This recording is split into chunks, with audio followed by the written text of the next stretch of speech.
ವಿಧಾನಸಭೆಯಲ್ಲಿ ಗೃಹ ಸಚಿವ ಜಿ ಪರಮೇಶ್ವರ್ ಹೇಳಿಕೆ ಕೊಟ್ಟಿದ್ದಾರೆ. ಎಲ್ಲಾ ಪಕ್ಷದವರ ಮೇಲೂ ಹನಿ ಟ್ರ್ಯಾಪ್ ಯತ್ನ ನಡೆದಿದೆ. ದೂರು ಕೊಡ್ತೇನೆ, ತನಿಖೆ ಮಾಡಿಸಿ ಅಂತ ಹೇಳಿದ್ದಾರೆ. ಕಂಪ್ಲೇಂಟ್ ನಲ್ಲಿ ಏನಿರುತ್ತೆ ಅನ್ನೋದು ನಮಗೆ ಗೊತ್ತಿಲ್ಲ. ಸಚಿವರು ಉತ್ತರ ಕೊಡ್ತಾ ಇದ್ದ ವೇಳೆ ವಿಪಕ್ಷಗಳು ಜಟಾಪಟಿಯನ್ನ ನಡೆಸಿದ್ವು. ಹನಿ ಟ್ರ್ಯಾಪ್ ಪ್ರಕರಣವನ್ನ ಮುಚ್ಚಿ ಹಾಕೋದಕ್ಕೆ ಪ್ರಯತ್ನ ಪಡಬೇಡಿ, ಯಾರೇ ಇದ್ರೂ ಕ್ರಮವನ್ನ ಕೈಗೊಳ್ಳಿ ಅಂತ ಕೂಡ ಹೇಳ್ತಾ ಇದ್ರು ಬಿಜೆಪಿ ನಾಯಕರು. ಅದಕ್ಕೆ ಇದೀಗ ರಿಯಾಕ್ಟ್ ಮಾಡಿದ್ದಾರೆ ಪರಮೇಶ್ವರ್ ಅವರು. ಯಾರೇ ಇದ್ರೂ ಕ್ರಮವನ್ನ ಕೈಗೊಳ್ತೇವೆ, ಸಿಎಂ ಜೊತೆ ಚರ್ಚೆ ನಡೆಸಿ ಯಾವ ರೀತಿ ತನಿಖೆ ಆಗಬೇಕು ಅನ್ನೋದರ ಕುರಿತು ನಿರ್ಧಾರ ಆಗತ್ತೆ ಅಂತ ಹೇಳಿ ರಿಯಾಕ್ಟ್ ಮಾಡಿದ್ದಾರೆ ಸದನದಲ್ಲಿ. ನಿನ್ನೆ ದಿವಸ ಸದನದಲ್ಲಿ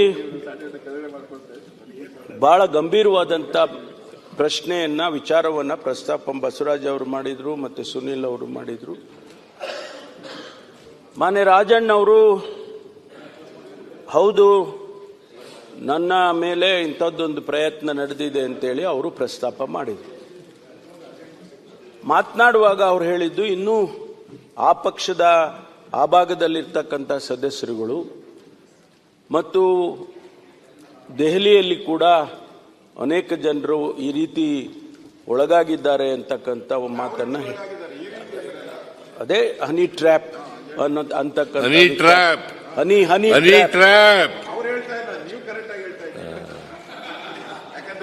ಅವ್ರು ಇಲ್ಲಿ ಬರ್ಬೇಕಾದ್ರೆ ನಿಮ್ ಚೇಂಬರ್ ಇಂದ ಮುಂಚೆ ಬಂದ್ರು ಅಂತ ನನಗೆ ಮೆಸೇಜ್ ಅದಕ್ಕೆ ಮುಂಚಿತವಾಗಿ ನನ್ನ ಜೊತೆ ಮಾತಾಡಿದ್ರು. ಸರಿ, ವೆರಿ ಗುಡ್. ಅವ್ರೇನ್ ಹೇಳಿದ್ರು ಅಂದ್ರೆ ಅದೇ ಅಲ್ಲೇನ್ ಮಾತಾಡಿರ್ಲಿಲ್ಲ, ನಾನು ಕಂಪ್ಲೇಂಟ್ ಕೊಡ್ತೇನೆ, ಇದಕ್ಕೊಂದು ತನಿಖೆ ಮಾಡಿಸಿ ಅಂತ ಹೇಳಿದ್ರು. ಅವ್ರು ಇನ್ನೂವರೆಗೆ ಕಂಪ್ಲೇಂಟ್ ಕೊಟ್ಟಿಲ್ಲ ಮಾನ್ಯ ಅಧ್ಯಕ್ಷರೇ. ಆ ಕಂಪ್ಲೇಂಟ್ ನಲ್ಲಿ ಏನಿರುತ್ತೆ ಅನ್ನೋದು ಕೂಡ ನಮ್ಗೇನು ಗೊತ್ತಿಲ್ಲ, ಊಹೆ ಮಾಡಕ್ಕಾಗಲ್ಲ. I cannot guess.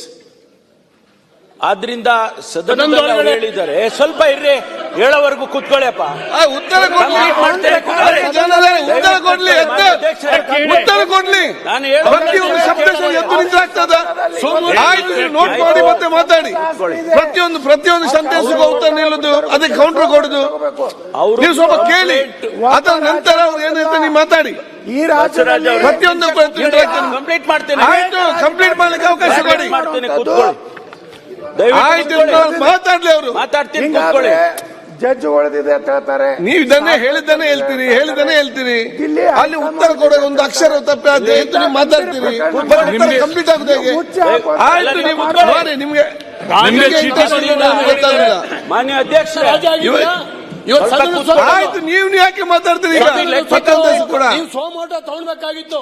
12 ಗಂಟೆ ಸಲಹೆ ಸೂಚನೆ ಕೊಟ್ಟಿದ್ದು ಅವ್ರು ಮಾತಾಡ್ಲಿ, ಉತ್ತರ ಕೊಡ್ಲಿ. ಮಾನ್ಯ ಅಧ್ಯಕ್ಷರೇ, ನಾನು ಸದನದಲ್ಲಿ ಎಲ್ಲ ಸದಸ್ಯರಿಗೂ ಕೂಡ ಹೇಳಿ ನಾನು ತನಿಖೆಯನ್ನ ಮಾಡಿಸ್ತೇನೆ ಅಂತ ಹೇಳಿದ್ದೇನೆ. ನಾನು ಕಮಿಟ್ ಆಗಿದ್ದೇನೆ, ತನಿಖೆ ಮಾಡಿಸ್ತೇನೆ ಅಂತ. ಸ್ವಲ್ಪ ಅದಕ್ಕೆ ನಾನು ಮುಖ್ಯಮಂತ್ರಿಗಳ ಜೊತೆಯಲ್ಲಿ ಚರ್ಚೆ ಮಾಡಿ ಯಾವ ಹಂತ ಉನ್ನತ ಮಟ್ಟದ ತನಿಖೆ ಅಂತ ಹೇಳಿದ್ದೇನೆ. ಆದರೆ ಜುಡಿಷಿಯರಿ ನೋಡಿ, ನಾವು ಸರ್ಕಾರ ಮಾನ್ಯ ಮುಖ್ಯಮಂತ್ರಿಗಳ ಜೊತೆಯಲ್ಲಿ ಚರ್ಚೆ ಮಾಡಿ ಯಾವ ಹಂತದಲ್ಲಿ ತನಿಖೆಯನ್ನು ಮಾಡಬೇಕು, ಯಾರಿಂದ ಮಾಡಬೇಕು, ಅದನ್ನೆಲ್ಲ ನಾವು ಚರ್ಚೆ ಮಾಡ್ತೀವಿ. ಮಾಡಿ ಆನಂತರ ನಿಮ್ಮ ಹತ್ರ ಮುಚ್ಚಿಡೋದೇನಿದೆ ಅದನ್ನ ಮಾಡ್ತೇವೆ ಅಂತೇಳಿ ನಾನು ಕಮಿಟ್ ಆಗಿದ್ದೇನೆ. ಏನು ಅಂತ ಮಾಡಿ ಆನ್ಸರ್ ಮಾಡಿ ಅಂತ ನಮ್ಮ ಚರ್ಚೆ ಇರೋದು. ತಮ್ಮ ತನಿಖೆ ಮಾಡ್ತೀವಿ, ಉತ್ತರ ಕೊಡಿ ಅಂತ ತಮ್ಮ ಸಲಹೆಯನ್ನು ಪರಿಗಣಿಸ್ತೇವೆ. ನಿನ್ನೆ ದಿವಸ ಸದನದಲ್ಲಿ ಬಹಳ ಗಂಭೀರವಾದಂತ ಪ್ರಶ್ನೆಯನ್ನ ವಿಚಾರವನ್ನ ಪ್ರಸ್ತಾಪ ಬಸವರಾಜ್ ಅವರು ಮಾಡಿದ್ರು ಮತ್ತೆ ಸುನಿಲ್ ಅವರು ಮಾಡಿದ್ರು. ಮಾನ್ಯ ರಾಜಣ್ಣ ಅವರು ಹೌದು ನನ್ನ ಮೇಲೆ ಇಂಥದ್ದೊಂದು ಪ್ರಯತ್ನ ನಡೆದಿದೆ ಅಂತೇಳಿ ಅವರು ಪ್ರಸ್ತಾಪ ಮಾಡಿದರು. ಮಾತನಾಡುವಾಗ ಅವರು ಹೇಳಿದ್ದು ಇನ್ನೂ ಆ ಪಕ್ಷದ ಆ ಭಾಗದಲ್ಲಿರ್ತಕ್ಕಂಥ ಸದಸ್ಯರುಗಳು ಮತ್ತು ದೆಹಲಿಯಲ್ಲಿ ಕೂಡ